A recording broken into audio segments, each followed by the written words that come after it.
All right, guys, it's time for the Next Level Guy Show, a men's interview, interest, and improvement-focused podcast featuring interviews with the greats from all industries to help you better your life.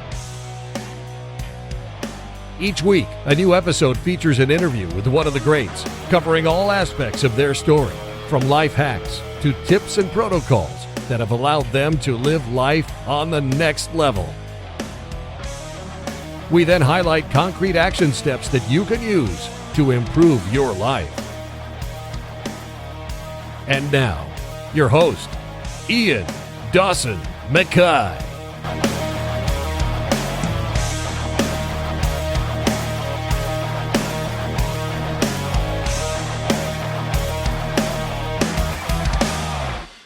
In a world chasing hacks and highlight reels, there's one man who's never left the land. Sean Hanna, better known as Sean the Sheepman. He's built more than a following. He's building a legacy. This isn't just about sheepdogs. It's about leadership, loss, loyalty, and what it means to live with a purpose. This one's real, raw, and deeply human. We're not just spotlighting a shepherd. We're spotlighting a philosopher in work boots. He's a man who turned a field full of sheep into a global audience. You might know him as Sean the Sheepman, the straight-talking farmer, whose videos have racked up millions of views and brought the world of farming to our screens in a way we've never seen before. From the highs and lows of working the land to the unexpected comedy of life with sheep, Sean's stories are about as real as the mud on his boots. In this episode, we dive into the realities behind the reels, the grit, the graft, and the moments that make it all worthwhile. Whether you're here for the laughs, the lessons, or just good old-fashioned yarn, you're going to enjoy this one. Now let's get into it. Here's Sean the Sheepman.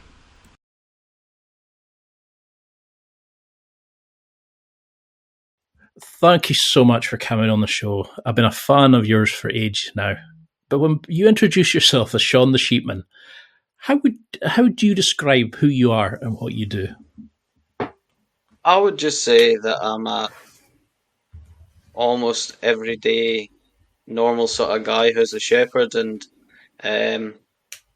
shepherding's just obviously a form of farming, but it's a really old sort of vocation, and it's a really fun way of living most of the time. Can also be really stressful, but shepherding's definitely just a nice way of living, I think. And do you think you were always predestined to go into this kind of life? You know, can you think what was the story that brought you into crofting, farming, working with collies, etc.? I think it's a bit of a unusual story. I grew up in a town, so I grew up in Stranraer, which is in the southwest of Scotland. I was really dyslexic at school, so I sort of struggled, but I did okay. But I didn't really want to go into any further education, and I just always really had a passion for animals. And it was actually my mum who suggested, "Well, why don't you get a job in a local farm and see what happens?" So I started dairy farming for a while, and I did that for a while, and then I took a break and worked with my cousin in his fencing company. I went back to dairy farming for 8 months and decided actually I wanted to work with sheep and dogs, and I got a job just at the side of Loch Lomond with a father and son, and they basically trained me up working with dogs, and I've never really stopped. I think working with dogs was a big draw to coming to shepherding. I've just always really had a sort of passion for dogs and really liked working with dogs, and it was definitely a struggle at first because it's a totally different type of dog training, but once I got the hang of it, it was just something I really enjoyed. I love that. I love that you went your own path. You didn't just follow what, society, education tells us, because when you're younger, we are told just go to college, go to university, but they don't tell you what you're going to do after or how you're going to live your life. And you followed your own path, you followed your own right of way. Can you remember what your first experience working with a dog when this living, breathing thing was following your every command? What was it like, that Yeah. power? Um, it was a sort of strange experience because actually the first dog I worked wasn't one of mine. It was the guy I was working with. I'm friends with him now. He had a dog called Ted, and Ted was a bit of a funny dog, and he just wouldn't work for this guy. And he sort of wanted to know if it was the dog or if it was him. And he says, "Right, take that dog to the field and see what you can do." And he just started working straight away. And he was supposed to be fully trained when this fellow bought him, but for whatever reason, he took a disliking to him, I suppose. And he As worked they fine do. for me for a while. Yep. And yeah, he was a really fun dog, really hard headed though. Probably not quite right for somebody who is maybe not so confident, not so experienced. But yeah, I had fun with him for a few hours, and then gave him back and said, "Oh, the dog's working. It must be uh, just something that it doesn't like." So uh, Do you think that's the yeah. case, that there isn't such a thing as a bad dog? It's a bad owner, it's a bad leader. The dog's just doing what it's been trained or shown as acceptable. Well, the thing with that was he's a really good dog trainer and he's worked with a lot of dogs. And he sort of put it down to the night he brought that dog home, there was a lightning storm while the dog was in the back of the car, and the first face it saw when it come out of the car in that lightning storm was him, and it somehow associated him with that lightning storm. But Hmm. collies can be really funny dogs, and you'll find that collies really only want to work for one person, and if you've been training a dog and somebody else tries to work it, it can very quickly take a disliking to that person. Or um, yeah, collies can just be funny in general, and they really pick who they want to work for, if that makes sense. And at the same time, what might be the right dog for one person might not be the right dog for the next, because one dog will work better with his style of handling, and one dog would work better with another person's style of handling. So yeah, it's sometimes it can be the dog, the handler, the way the handlers try to work the dog, or just simply that dog doesn't work well with that type of handling. And do you notice that with dogs, though, that they all have their own personality, they all have their own instincts and that? Because when I grew up with some border collies, but they were pets, and even they would try to round up the cat, or they would do, you could see that natural herding in them. But what's the difference, do you find, between a pet dog, because you have your own pets, versus a working dog, for somebody who's maybe never experienced a working breed of a dog? I think there's quite a few differences. I mean, if you just talk about it in the general sense, I find pet dogs tend to warm up to people a lot quicker than a working dog will. Working dogs have a sort of natural suspicion. I think that's just from working stock. They want to figure somebody out before they really interact with them. So they do tend to be, I think, maybe a bit more pushy and a bit more nippy with people. But also they tend to be, I find, just because of the lifestyle that they have and the more freedom that they have, they tend to be a little more self-minded, a little more self-aware. They don't really rely on people for interaction. They're getting Mm. so much interaction out of their work that that's really what they want to do all the time. So a stranger could come in and talk to the dog, and the dog just ignores them and says, "I don't really want to associate with you. I just want to go out to work with my person." And yeah, so there's definitely that side of them. But then I also find that when you build a bond with a working dog, it's extremely strong and it's different from a pet dog. Your pet dog is sort of, you rely on them for, a lot of people would say, unconditional love, but that's sort of companionship. Mm. Whereas a working dog, it's a totally different relationship. It's almost like you rely on them to do what you do every day, and they rely on you to go and do what they want to do every day. So you get this sort of very strange relationship where your lives are almost entwined, where you both are relying on each other heavily just to get through your day to day life, if that makes sense. No, I love that. It's a really interesting way of looking at it because I think we all have pets and we all think, but not a lot of people know what craft work. And I mean, like we were discussing before we started, I only got a wee introduction to it. You know, we had some sheep, we had some lambing and stuff, but we don't see it day to day. And a lot of people who comment have never seen that style of, you know, like crofting, farming, etc. Do you think that's why you've gone viral? That you're out there every day, you're showcasing the skill, the companionship with the dogs, the crofting, but you're also showing them where their food comes from. You're showing them that part of the world that they haven't seen before. Do you think?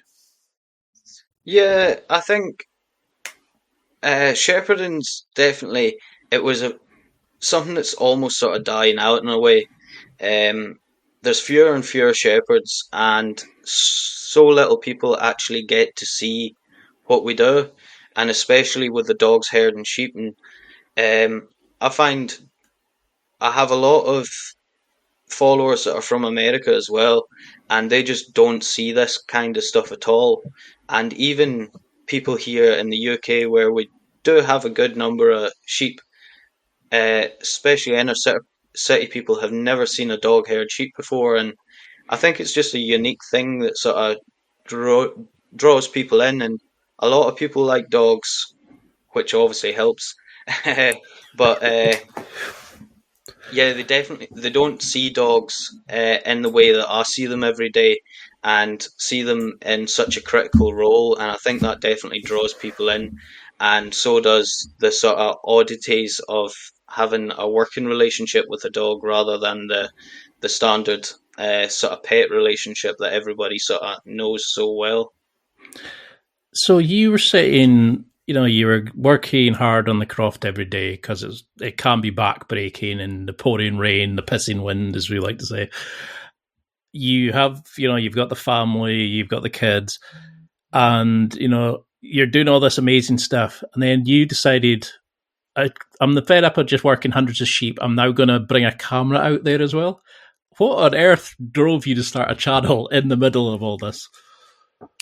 It sort of all started on TikTok, and it was, I suppose, that sort of stereotypical thing where my wife was sort of wanting me to watch TikTok videos, and I was like, TikTok's for kids, and and then one day I sort of watched a few videos, and I was like, oh, this is actually quite cool, and it was the middle of COVID, and nobody was really seeing anybody, and I thought, do you know what? I'm just going to make a couple of videos. I'm going to put them on just almost for a laugh, and then they got a really good reaction, so I just kept going, and eventually I built that into YouTube, and yeah, it really all stemmed from people seem to have a really good reaction to it, and people it seemed to make a lot of people feel good, and um, yeah, because of that, I just wanted to make more and more, and I guess it sort of just came out of being bored in COVID and having a little bit of fun, and it's almost how I've tried to keep the channel more about me enjoying the videos that I make, and sort of Mm. enjoying sharing this side of life with people, and sharing, enjoying other people having a good experience to it was what really drove me to make it into a more sort of almost professional channel, and into YouTube and into Facebook after that. Because it's certainly blown up. You know, you get comments from all over the world, and people are actually as much enamored by the dogs as and you, and you can see your sort of evolution in it. How much you've come out your shell, and how much you enjoy it, and have more kind of taking part in the videos, and like your editing skills, like you're getting really good at it. But how Yeah, much of that do you think is like you putting into it? Are you like looking to expand it into a brand, or is this always going to be just like this bit of fun that you do on the side? I think I have started sort of expanding into a brand now.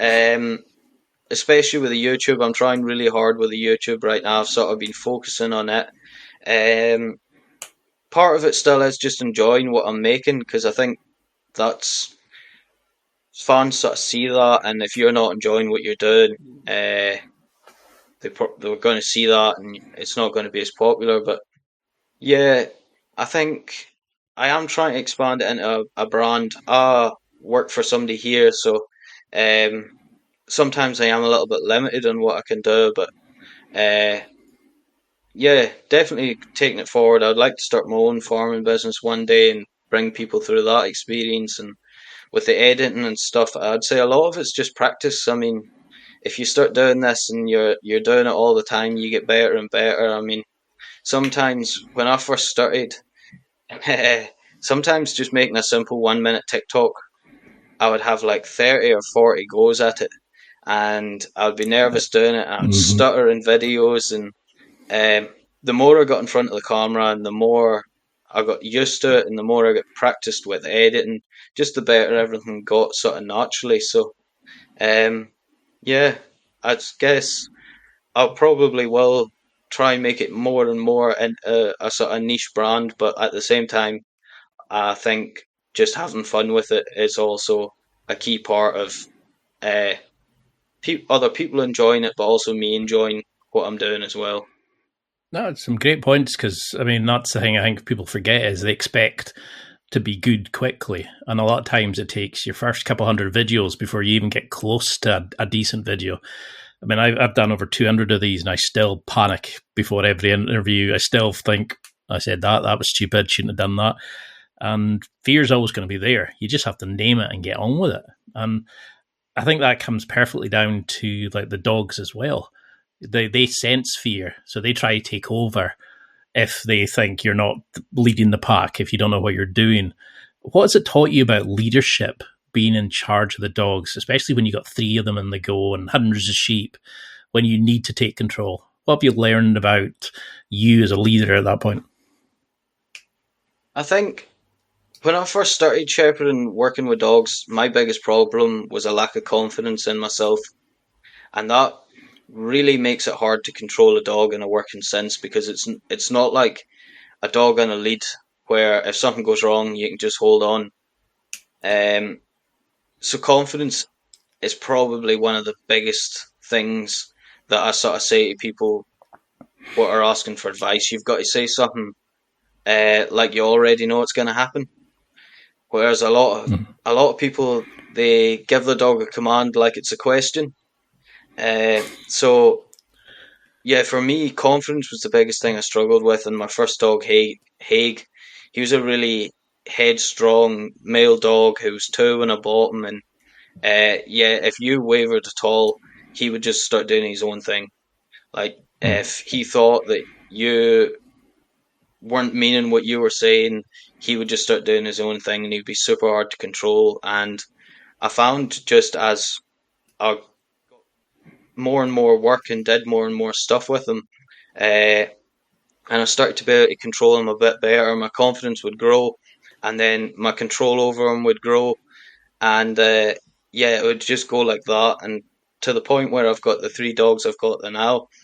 Um, it's sort of funny to explain, but you've almost got to sort of let the dogs put you in the leadership role. You won't really rule a dog with fear, and you won't bribe a border collie into doing what it's told. You sort of got to be a leader for them to put you in the lead position. So it's sort of got to come naturally, but the biggest part of that is just you being confident in what you're saying. Even if you're wrong, be confident while you're being wrong, and the dog will still listen to you. And then if you do lose control of the sheep, it's just key not to panic and just try and fix it best you can while keeping your composure, staying confident and staying calm. So what do you think then is the balance? Because you probably get this question a lot. You know, what's the balance between instinct and training? You know, because everybody assumes it's the training the dog has, but you can see the natural herding in a dog, like a border collie from a puppy onwards. What do you think the balance between the two are, and how do you let the dog's natural instincts come out as much as what you've trained them to do? I would say it's 50-50. A dog has got to have natural instinct in order for it to be trained, and a dog can't really herd effectively without training, even if it has the best instincts in the world. So, yeah, it's definitely 50-50. When a dog's, well, what raw herding instinct is really is just the dog's sort of will to want to chase those sheep and keep them together. There's no real direction in it. Direction kind of comes from training. And you can even do this in a sort of almost subconscious way where if you help the dog along, the dog will eventually learn to push the sheep away from you or bring the sheep towards you. But if you really want to put commands on, put direction on the dog, then you're going to have to work with it a lot. And there's lots of different ways you could train a dog, and you'll see a lot of trial people using round pens and really pushing dogs on quickly. Sort of do a more natural method where I'll let a puppy come out with an older dog for sometimes 8 months, sometimes it could be 14 months before I actually take them for like one-on-one training sessions and let those instincts develop and just watch the pup and see what's developing in it and what's coming on naturally. And once I get to a point where I sort of think, okay, so the dog's doing this naturally, the dog's doing that naturally, now I'm gonna start putting in directions. I'm gonna start putting in commands. I'm gonna start sort of teaching that dog how to pace itself and how to herd in a way that's going to be both safe for it and the sheep. And yeah, so it's sort of they're almost hand in hand. Like if you see a dog maybe in that first 6 months which is rushing up too fast, maybe you will want to slow it down a bit. But normally when you take them out with an older dog, you actually notice they watch the older dog more than they watch the sheep, and they're learning from them.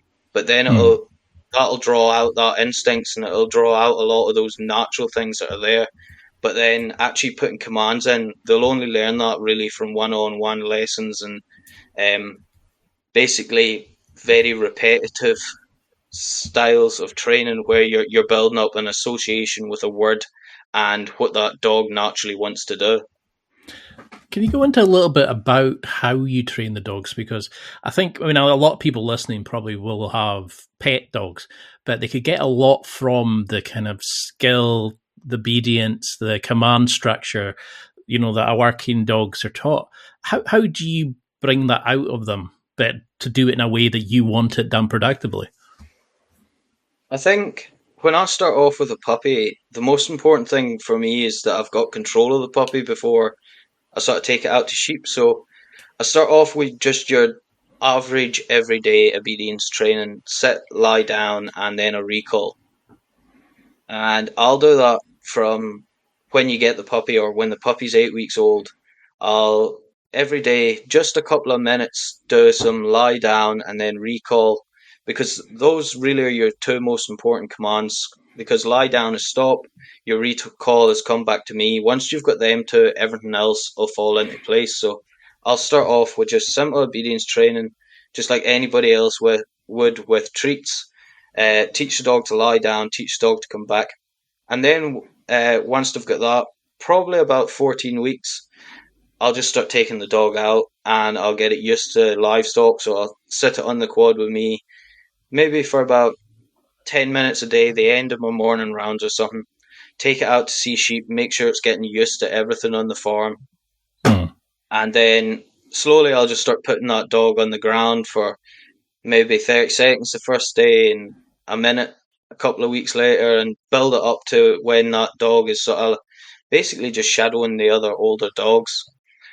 And this really depends on the dog. When the dog's ready, that's when I'll take it to a training field. I've got my own little herd I've got 8 Hebrideans now, but they're quite a flighty sheep that's going to run around a lot. Doesn't really take much for a dog to move them. They're brilliant for dogs' confidence because they'll just run. Take them out, and when the dog starts moving left, I'll start shouting, come by. When the dog starts moving right, I'll start shouting away and just building up associations like that. So it's actually the dog that takes the lead for the first bit, because the sheep start running that way, so the dog starts going left naturally. and then I start adding my commands to it as it's already moving, and then eventually I'll look to move to a point where I'll say the command and the dog will move. So it's really just about building up the association with what you want to happen through a almost sort of reverse training. So because it sort of starts off with the dog naturally doing it and then me adding the command in. The other thing, which is totally different from most other types of dog training, is we talk about in sheepdogs the will to work. Mm-hmm. So in most dogs, most types of dog training, the dog is doing something for a reward. So the dog sits down or it does whatever it's going to do because it wants to get the treat at the end. What we have in sort of herding, and there's a few other types of dog training, but it's definitely rarer. It's what we call a self-rewarding activity. So the reward is actually the herding itself. The dog wants to go herd. It's not doing it to get something after the fact. It's doing it because it wants to do it. And we can sort of use that to help train the dog as well. So if the dog starts doing things too fast, if it starts going into a pace which is unhealthy for the sheep, we can stop the dog, bring it back to us, and make it wait, because all that dog wants to do, it wants to go back out and herd those sheep. So through that conversation, it kind of gets the idea, okay, if I start going too fast, he's going to stop me, he's going to bring me back, and I'm going to have to sit and wait. So next time, I'll be a little bit slower. So it's this sort of weird situation where we don't need rewards because the herding is the reward, but we can also use the herding as a way to sort of almost an understanding between the dog that the dog is only going to get that work if it does it the way I want it to work, if that makes sense. I love that. That's a really smart way of doing it, and it makes a lot of sense. And a lot of people are probably going, that explains why my dog does that instead of that. And no, I love how you work with the dog. So how much is when you're looking at the dynamics of your pack? Because you've got different dogs and you've got a video where you explain how, like maybe Echo does this particular type of work where Storm might do this particular work, because they've got a stronger push than open fields, for example. How do you look at the different energies and control that different ages, style, even soul of a dog? Yeah, so it's like you said in the beginning, every dog's a bit different, and some dogs will come to certain aspects of herding a lot better than they will others, and you actually see this a lot. So you hear a lot of people talking about driving dogs and heading dogs. So a driving dog is sort of like the engine of the car that keeps them moving forward. A heading dog is like the steering, and then you get dogs which sort of come to both naturally. But yeah, so each dog will have its own skill set. So when we're talking about maybe Storm's a really good open field dog. She's really good at sort of heading sheep, like steering them around, finding those right places to pinpoint to move the herd in a certain direction. But she's not really that strong of a dog, so she doesn't really drive sheep that well. She doesn't get up behind them and push them on so fast. If I only took Storm out every day and we were driving sheep in long distance, it would take hours because she would happily just stay behind them at a snail's pace and not really want to push them on. She's not really that sort of strong-headed like that. She's more into steering them. Whereas Kate, who's actually her mother, is one of the pushiest dogs you've ever seen. She will run sheep up a race with like 2 inches of space between her and the sheep. She'll get right up behind them. She wants those sheep to move faster so she can move faster. But then in open field, she's probably a bit messy. Sometimes she can be working maybe a bit too fast, a bit too close to the sheep, where instead of turning nice and slowly, they really take a really dramatic turn and really move fast with her, and it can sort of, in some situations that can be good, but in some situations maybe you want a bit more of a fine point, if that makes sense. And then Echo, he sort of sits in between the both, where he can do both well, but he's maybe not as good as the others at the aspects that they're good at. if that makes sense. But So he's a good all-rounder. Yeah, a bit like me, probably. yeah, yeah, and yeah. So certainly he's a good all-rounder, but if you were to see him and Storm in open field, Storm always pretty much takes that lead dog position until it comes to driving sheep, and then he'll step in, and you'll see the opposite with Kate, where he'll maybe do a bit more of the sort of turning and fine stuff, and when Kate comes in to drive the sheep, Echo will drop back and do normal male dog things like sniff around in the grass and maybe not pay as much attention because he knows Kate's got the job done.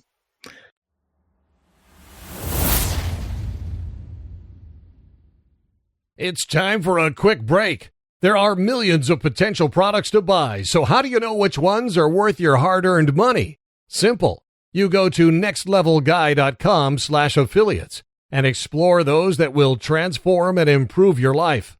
You'll find deals, listener exclusives, and special offers with some great companies. Recommendations are 100% honest and only on items Ian has tried or believes in. The companies showcased will make you a better man in all areas of your life. Simply go to nextlevelguy.com/affiliates and level up.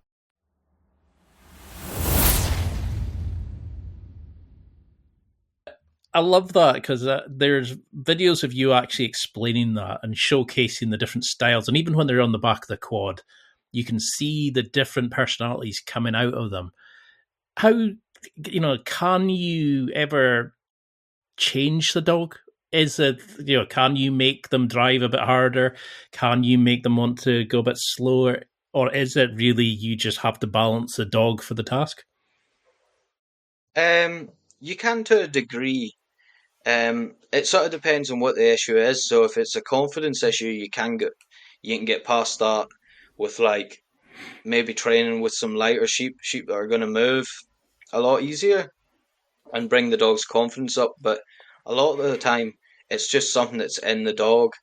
If you want a really pushy dog, then you're going to have to find a dog which has that in it, which has that natural sort of confidence and want to move those sheep faster.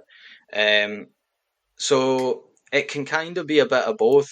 You can sometimes, if it's maybe a handling issue or if it's a training issue, you can sort of bring that dog on from it and pull out a bit more, if that makes sense. So another thing going back to training is a lot of the time we aren't really training a lot of things, we're fine tuning instincts. So in that sense, you could fine tune a dog's driving instinct a bit more, but if that dog just doesn't have that driving instinct in it, then you're not really going to be able to pull much more out of it. It's very true. I mean, I've got a male. Well, he's a Heinz 47 at the minute.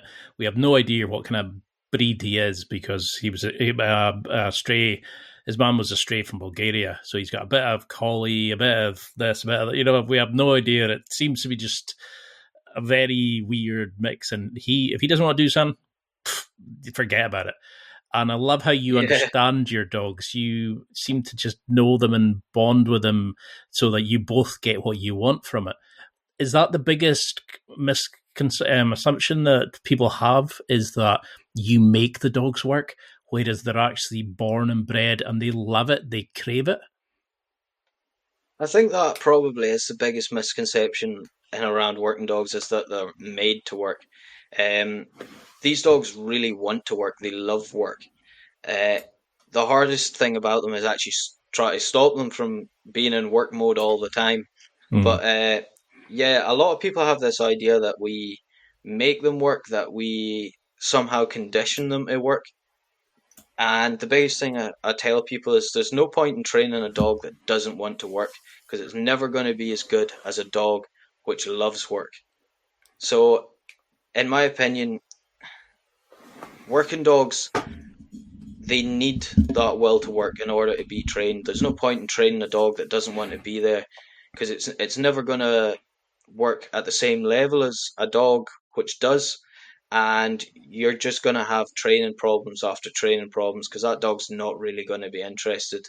The only way you get that to happen is if you had some sort of treat system where you're constantly giving the dog treats, but in a herding situation that doesn't really work, because if we're out in the hill, the dog could be 100 meters away, and there's no way you're going to convince a dog that's 100 meters away for you to do what it's told if it doesn't want to do it in the first place. So, yeah, We had it just doesn't make sense.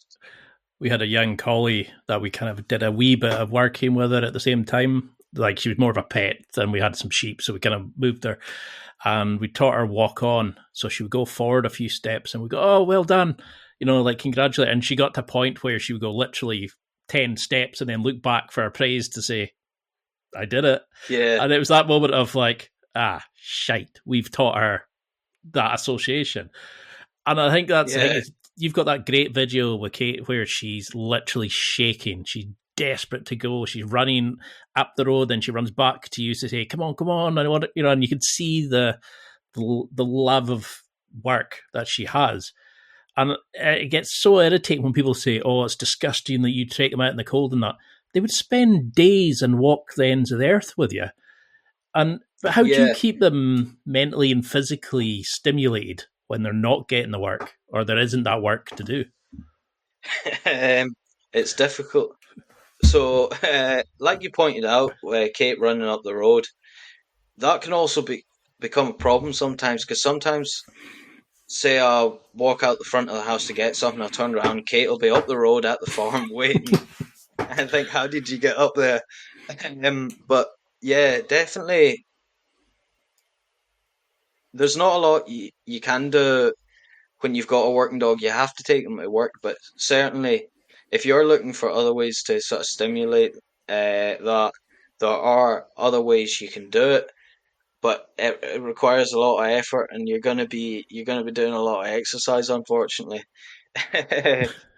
Something a And a lot of we lot of get. sort of brain games with your collie and a lot of stuff, uh, because it is such a big part of their lives. It does become their lives in a way. Um, there's a guy in Ireland who kind of equates sometimes being addicts, which they are. They're herding addicts, um, and it is what they want to do all the time. So if you were to take them away from that, I just think they would be miserable.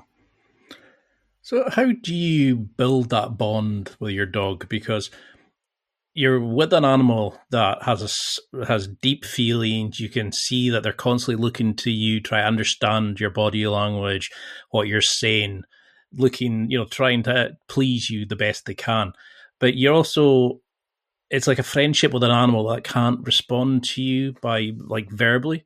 So how do you build that bond, and what's it taught you about, just how we can connect better with one another? Because you've managed to have 3 dogs that adore you. Where do you see people going wrong when they're trying to build that trust with their dog? I think there's definitely one of the biggest parts of it. There's a sort of old saying that a shepherd goes nowhere without his dog. Um, so one of the first big things is that as a shepherd, you almost spend all your time with your dog. They're the one thing that's constantly there. You go to work, you've got your dog with you. You come home, you've got your dog with you. So you do build up a really good understanding of each other. You spend a lot of time with each other, and yeah, another part of it is just being able to read your dog, making sure that you're spending your time uh, looking at not looking at your dog, but actually trying to understand it. I think the biggest one of the biggest places people go wrong is, especially in modern times, is they see their dog as a human, and they try and sort of apply human psychology to a dog. Uh, I think the best thing anybody could do is understand their dog as a dog, because it's when you start thinking about your dog as a dog, you really start to understand why they do certain things. So when people are having problems with their dog, behavioral issues, and they try and apply human logic to that, you're never really going to fix it. You really have to try and understand why your dog is doing it as a dog, and try and understand uh, what your dog's point of view on the world is, rather than try to see it through our own eyes. because dogs are just completely different animals, and a lot of people also overanalyze dogs' body language. So a lot of people think when a dog wags its tail, it's happy. Now that is true some of the time, but it's not always true. So the wagging of the tail comes from adrenaline. So a dog can be wagging its tail and bite somebody. So really, sometimes people get stuck in the idea that this all always must mean this, rather than trying to understand why that certain dog might be doing that in that moment. So a dog can wag its tail and be scared. It, you just have to try and understand why each dog does what it does. So Storm, who is the sort of middle of my border collies, she is super high energy all the time. She is just an absolute. She's almost nuclear. She's always on. She's always sort of switched on and going for it. So I would sort of read her differently from Echo, who is really chill a lot of the time. He's actually very lackadaisical. So with Echo, you could, if Echo doesn't like somebody, you'll see it straight away because his body language will change. Whereas Storm is so energetic all the time that she can be a lot more unpredictable if you don't know her well, because she can seem happy and then have a bad reaction to something. So I think the biggest thing for people is just to, or where people go wrong, is trying to apply sort of generalizations to their dogs and trying to think about their dogs in a human way instead of really trying to understand their own dog. It's a very good point. So you're not going to be carrying Storm around in a handbag like Paris Hilton or any of these influencers anytime soon, I take it? No, she's a funny one. She does like people to a certain degree. She just gets overexcited with them. Hmm. So she's not really a dog for taking out in public because she might climb somebody like a tree. She also when she gets overexcited likes to nip fingers and heels, which I personally don't mind. Like when I'm playing with her in the garden and stuff, she will nip at my ears and nose. It doesn't hurt. It's almost her sort of way of showing affection. No. But certainly, if it happens to a stranger, people can be quite sort of jarred by it, I suppose. Whereas you get the likes of Kate, who almost sort of acts shy to get attention. She knows exactly what she's doing. She'll come up to people and she'll sort of give them sideways and get low, and then sort of almost act shy until they go, oh, and then suddenly she's jumped up on them and she's trying to lick their face. And then the likes of Echo was born in COVID, and he doesn't really like people, but you could A bit walk him like through a myself. crowd of people. You could walk him through a crowd of people, and he wouldn't have any reaction unless somebody tried to touch him. And when somebody tried to touch him, that's when he's more likely to have a bad reaction. So he's fine being around people. He just doesn't want people trying to get too close to him, I suppose. I'm sure we're getting all like that just now, man. So, what's a kind of day to day life for you at the minute? Because, I mean, you're creating content, you've got your wife, you've got the kids, you're going out to work every day.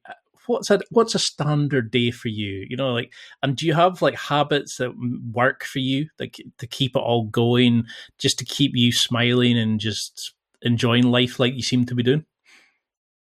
Yeah, it's certainly it can be hard sometimes. You're really, really busy, and farming can be quite stressful in itself. Um, and then with me and my wife have just had Cole 9 months ago, so he's at a sort of good age to keep you on your toes. Uh, but yeah, a sort of typical day for me: head out in the morning with the dogs, do a stock check, do my work for the day, and then it really just depends on things like weather and stuff like that. I try and do a lot of my filming on the weekends, because that's generally when I've got most time. And yeah, it's just pretty much try to fit it in during day to day life. Sometimes if I've got 10 minutes on my stock check, I can make a video there. Sort of for TikTok or Shorts or something like that, you can pretty easily make a quick video sometimes, and then other times you sort of feel like you're just trying to catch up on yourself constantly, try to catch up on recording, try to catch up on editing. So I feel like it sort of comes and goes in waves. Sometimes you'll be like, oh, it's really easy to make videos right now. The videos are almost making themselves, and then other times you're almost trying to create content out of nothing and getting worried about, am I gonna have a video to upload next week? And yeah, I feel like it's just the normal sort of stresses of work life with a little bit of extra piled on top of it. It's like behind like taking on extra responsibility, is it? It's like taking on a full-time job on top of your full-time job and being a father as well. Bit insane, man. Pretty much. So how, because I always like to say, if there's a right way and a wrong way, a sheep will make its own special way of doing it wrong. You know, you'll take them to an open gate, only way they can go, and it'll run and jump over a fence. Or it'll try to run past you and break your leg, or it'll do something momentally stupid. What have you learned about things going wrong and having to stay calm because you've kind of got to control the dogs, the bull that's in the field, the dealing with the cows, the machinery, and all the sort of things going on? What's it taught you about remaining calm? I think the best way I can sort of explain it is something I sort of say to people about dogs. It's like, don't worry about making a mistake. It's just an opportunity to learn how to fix it. And when you're working with sheep all the time, you sort of come to expect the unexpected, because they will always find a new way to cause problems. If there's a gap in the fence that's like a couple of inches wide, somehow a sheep will manage to get through that. When you're working with sheep, you just learn to get on with problems, really, because they're going to cause them. But another thing I sort of like to say to people is, the moment you think a sheep is stupid, you've been outsmarted, because they're so good at doing stupid things that it's actually impressive. And sometimes you almost feel like it's intentional. Because I've came to fields in the morning, you'll be like, you can see a lamb up there with its head stuck in the fence, and you drive up and you're about to pull it out, and the second you go to get off your bike and go to pull it out, it pulls its head out and looks at you like, got you. But yeah, it's also, and then but the thing is, like, if you try to get them through the fence, no, you turn your back and look another way, they run behind you like, ha, we'll show him. And you're kind of like, could you not have just done that in the first place? Sheep, I feel like sheep are just nature's antagonists sometimes. Like, they're just there to annoy farmers. That needs to be the tagline for this. They're so inventive at finding ways to cause you a new stress. Like, there's never a dull day with sheep. There's always something happening, or there's always something where I've seen sheep where they won't walk across a gate because there's a shadow on it, but they'll jump into a loch. But yeah, they're something else. But definitely when it comes to problems, I think you've just got to think of them as a way to solve them and a way to sort of maybe learn for next time how you could have done something a bit better. It's the only really thing you can do. If you get too sort of in your own head about what went wrong, then it'll become a bigger thing, really. Sometimes you've just got to say, well, it went wrong. How do we fix that now? And how do we move on?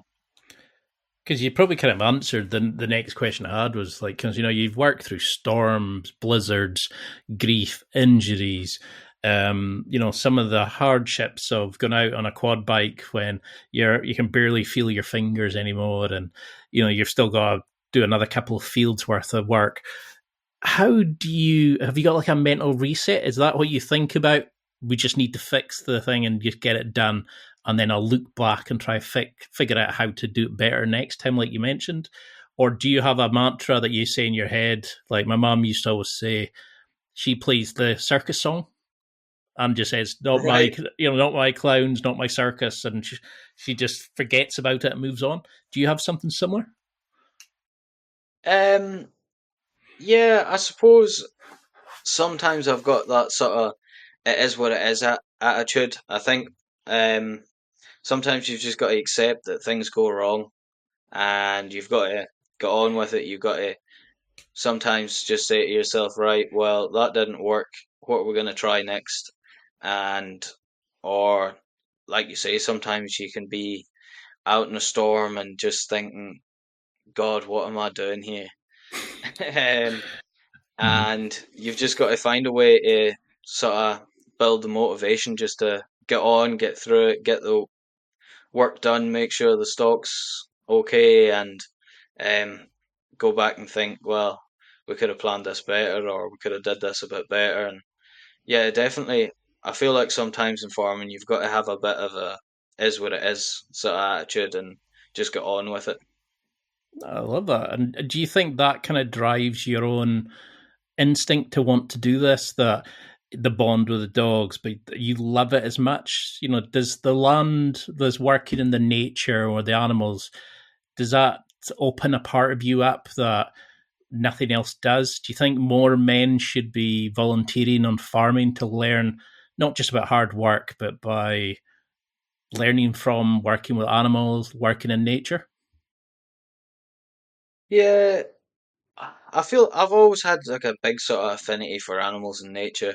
I can't imagine myself doing an office kind of job. I think it's just not what I would, not the way my mind's set up, not the sort of path that I would like. Um, I've always been a more outdoorsy kind of person. Even when I was growing up, I was spent most of my time sort of like camping and fishing, and um, even at school, like when the other kids were like playing football, I was like trying to spot eagles and sort of being a bit more interested in animals than people, I suppose. And Sounds I normal to think, me, man. yeah, I think it's something that comes naturally to me, just being outdoors in nature, and it's where I feel a lot more at home.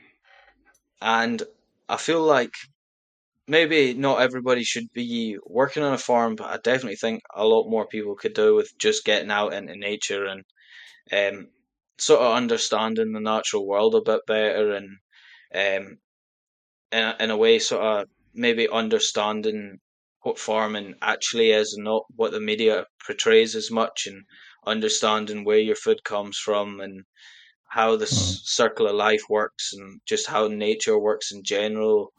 I think a lot of people these days sort of almost have a rose tinted glasses effects when they think about nature and don't really realize that nature's sort of almost everything. It can be harsh, it can be beautiful, um, and just what sort of happens in nature is just some of it's just so amazing and so wild to think about. And I think a lot of people are very detached from sort of nature and farming, and they could really do with maybe just learning a bit more and maybe trying to understand a bit more of just generally how the world works. Because I think that's something that could be said also about like the way the government approaches, like herding and animals and like animal welfare. And I'm sure you're probably sick, like my parents and that are, of the multiple forms you have to fill in and the spot checks and all these new regulations and things they bring out. What's your opinions on these sorts of things? Do you think it's crazy that somebody in a city can dictate how somebody in a rural landscape works with the animals? I mean, I know we've got the food safety rules and things like that, but how would you change the way we, raise animals if you had control? I think it's a really difficult situation. One of the biggest things that I've always been sort of about in my farm career is good animal welfare. Mm. I've always, because I do have that affinity for animals, I've always sort of wanted to make sure that I'm doing things in a way that the animals are always going to be well looked after and stuff like that. And I feel like most farmers also feel that way. I think the paperwork side of farming does get a bit ridiculous sometimes.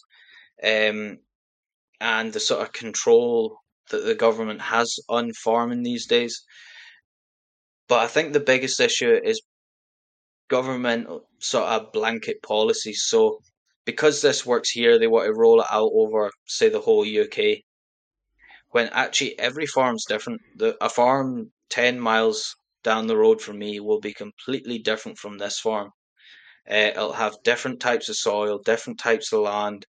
Um, it's just every farm can be so unique, and they need to move away from blanket policies and really start treating farms like individual farms and looking at, well, maybe that works here, but 5 miles down the road, maybe we need to look at something different and really listen to farmers as individuals instead of try to roll out nationwide blanket policies on how farming works, because it's only ever going to cater to a very small amount of farmers, and it tends to leave the vast majority out in the sort of lurch, or um, sort of limits what they can do with their farm. Very good points. I mean, I've seen, like 5 or 6 forms getting filled in to move sheep down an hour down the road, and I think there's that thing of what a lot of people assume animals are herding is and farming and what it actually is. And farmers do not get the credit that they deserve for the amazing work that they do. And even when you look at like how much money dairy farmers and all these kind of things are making off like these kind of contracts, they're getting robbed in a way. And it's frustrating to see, especially when they're such amazing, nice people, and to see how they get screwed a lot of times, it's heartbreaking. But another thing that was heartbreaking, Another sort of thing which I think is almost created out of the way the industries went is there's almost this sort of quantity over quality sort of thing where farmers, it's so hard to make money at farming. Like the profit margin is so small that it almost sort of makes it so that farmers have to produce as much as possible. I think if actually we rewarded farmers for good animal welfare, for having a good sort of product over just producing quantity, what you would actually see is a lot of farmers would actually want to downsize. They would want to do less work, which means they would spend more time with each animal. Each animal would get a better life. Instead of this, sort of like you said with dairy farmers, they get like, when you actually work out what they get per litre profit margin, it's minuscule. It's like point something pence per litre. And so what that really does, that pushes dairy farmers to have as much stock as possible, to be overstocked, so that they can get as many litres as they can into the tank just to make a profit. Where I think we need to look at rewarding farmers better, and that would actually end up improving animal welfare. It would make farmers want to maybe not hold too much stock, hold a bit less stock, and then that would go on to help the environment as well. So I think it would solve a lot of problems, try to get out of this sort of, I don't know what you'd almost call it, sort of consumerism farming, where it almost promotes bigger farms and factory farms over family farms. Yeah, we always seem to think more is better, don't we, rather than the quality. I mean, I know the RSPCA freedom foods and things like that are definitely a step in the right way, but when you surround it in bureaucracy and red tape, are you winning? Yeah, It definitely needs looked at. I mean, I think the hardest thing about working animals and livestock and things like that is they have a short life compared to us, but they make such an yeah, amazing big impact. I grew up with a dog called Mist, who was my best friend, and I miss her. Like, it's been over 15 something odd years, and it's the best dog ever, and I can think of every single little thing we used to do and our little nuances and stuff. I mean, you recently had a sad passing of Monty. How yeah, do you get through that when they're not just a pet, they're part of your life, work, your whole sort of sense of being almost? Have you any yeah. advice for Um, dealing with that? each dog's different, and I mean, with Monty. he was more sort of a pet, and it was really hard because he was the sort of first dog that me and my wife had got together. Like we rescued him, be almost it would almost be 9 years, um, and when I was a contract shepherd before I was here, so we moved around a lot, and he moved around with us, and he's always lived in the house with us. So it's always hard when you lose a pet, but certainly with Monty, him being he was almost 16, so It's a good innings. he was a bit older, and we sort of knew it was coming for a while, and that sort of made us prepare for it a bit, but you can never fully prepare for it, and you always miss each dog differently, I think. And if you compare that with Haig was 5 and he just collapsed one day, and that was a total shock. And um, yeah, that he was a working dog, and that was just something else completely because he was so young. But I don't think there is anything that can really prepare you for it, or help you get over it. You just have to grieve, I suppose, and Mm. try and remember the good memories, and try and remember that you've given them a good life, and it's unfortunately just the way it is that dogs don't live as long as us. And I think the best thing you can do is just sort of remember all the good times, sort of remember all the fun you had with them, and um, always try and do the right thing while they're there, and when they end up leaving, sort of try and take comfort in that in some way. But you're still going to have to grieve. It's still one of the hardest things you'll do, and for Mm. most people, you go get another dog and you do it all again. I think that's beautifully put. I mean, it's that horrible moment of when you realise they are having a short lifespan, and it's the impact they make. And I always say to people, there's no such thing as a bad dog; it's a bad owner. They become part of the family. Uh, They become part of you. They shape your story.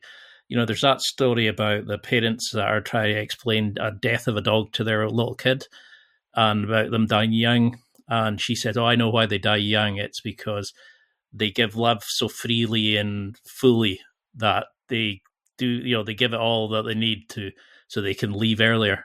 And I just thought that was so beautiful yeah, that we hold back in life where dogs just live and be part of. They just live every day like they want to.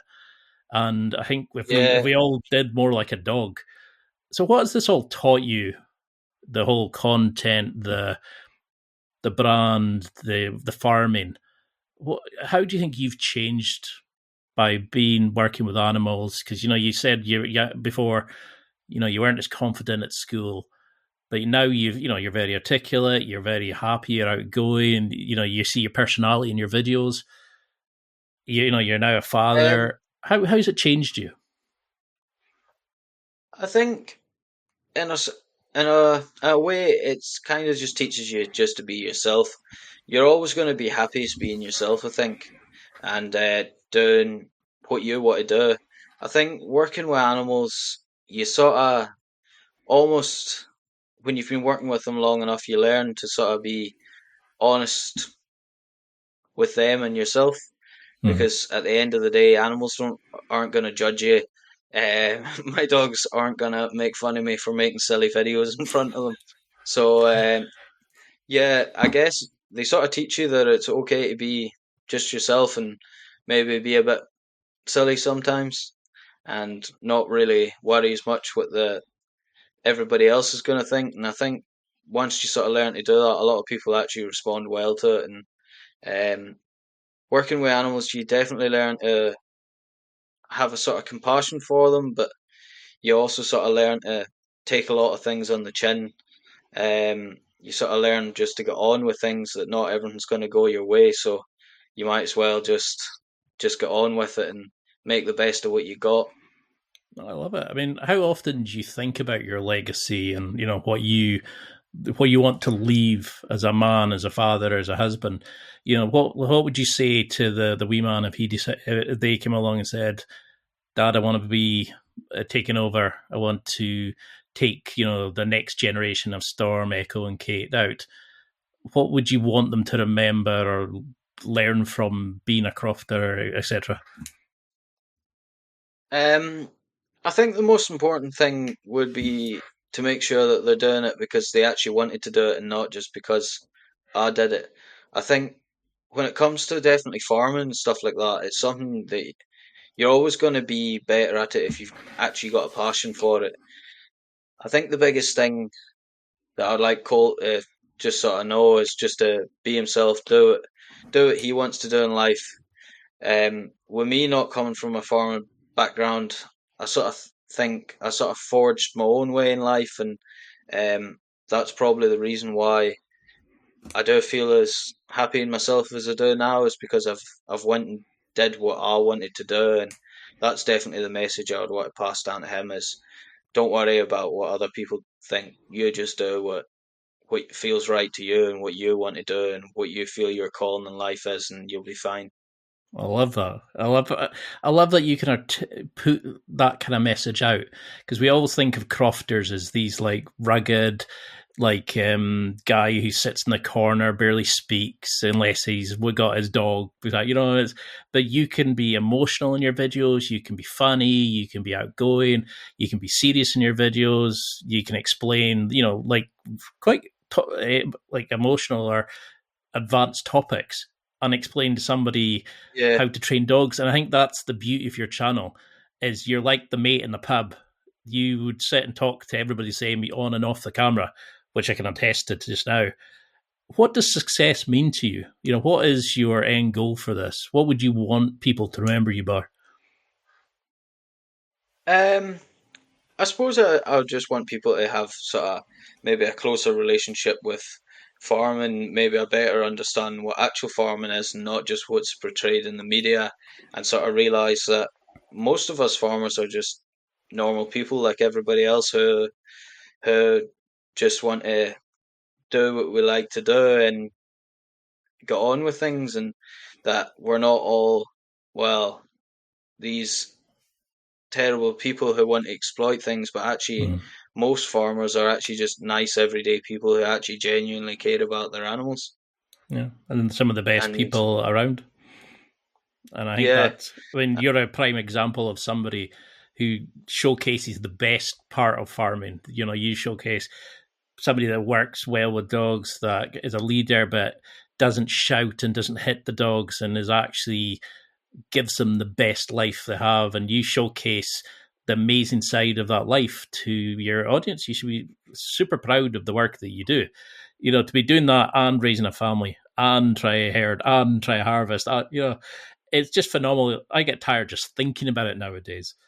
But how do you keep I yourself? suppose Oh, sorry.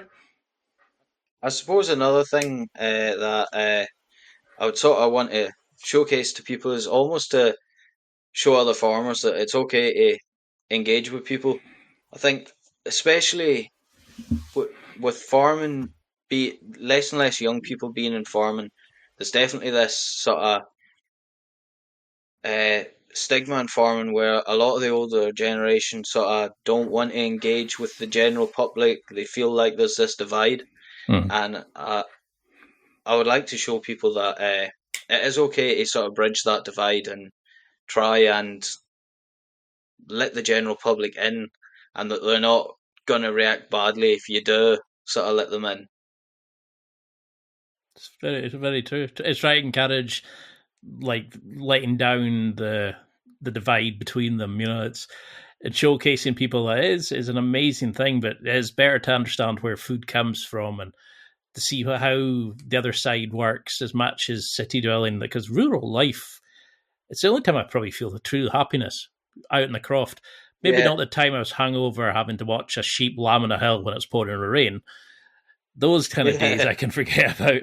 But how do you stay? What do you do away from this?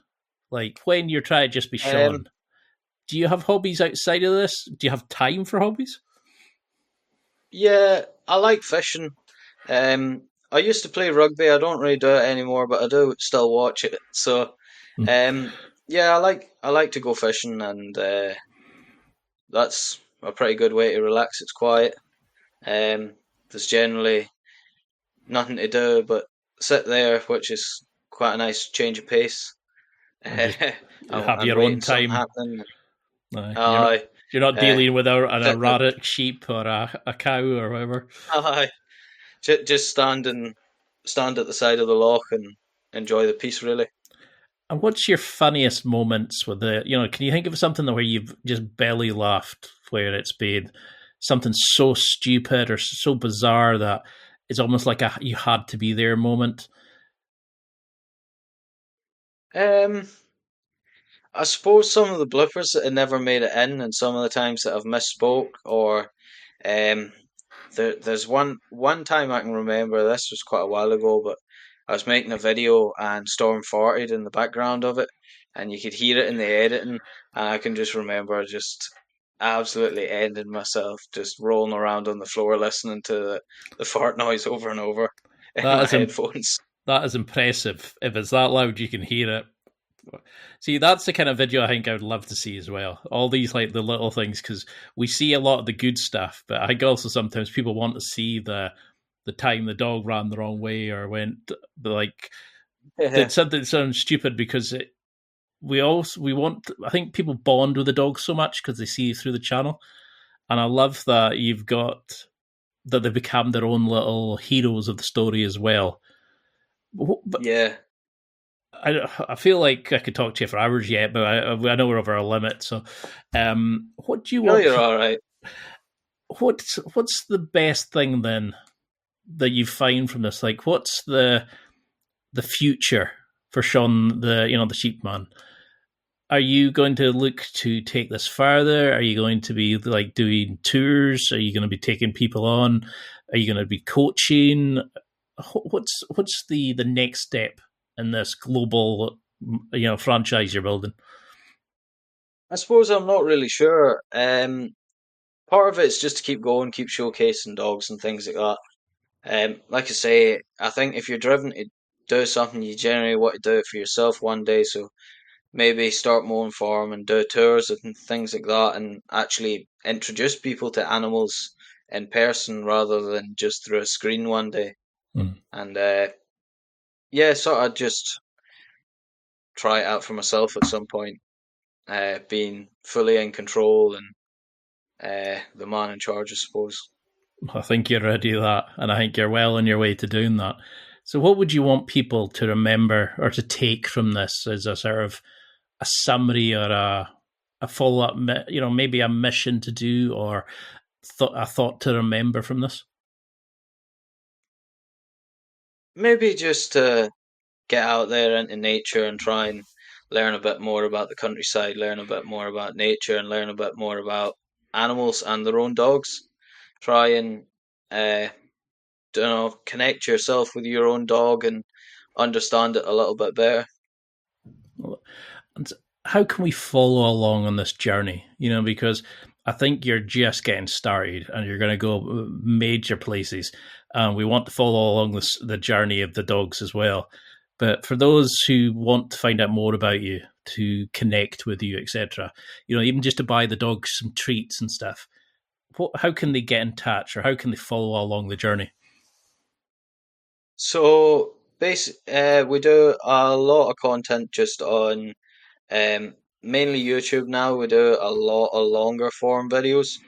We also still do a lot of content on TikTok and Facebook, and we've got a lot of things coming up on Facebook. So we're going to be doing a lot more stuff on there to sort of engage with people, get their opinions. So we've got that coming up soon, and with the YouTube, you can follow along. It's like almost like vlog style stuff.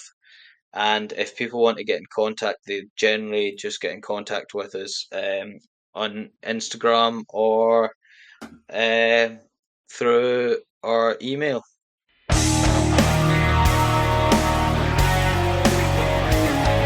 Well, that's it for another week, and thank you for listening. It's now time to take what you've learned and use it to develop and enhance your life with the key points mentioned. Listen, try it, embrace it, use it, and crush it. Now's your time to hit that next level in your life. If you liked this episode, then please leave a comment on the show notes or a review of the show on your podcast platform. Everything helps evolve the show. Until next week, keep seeking the next level in your life.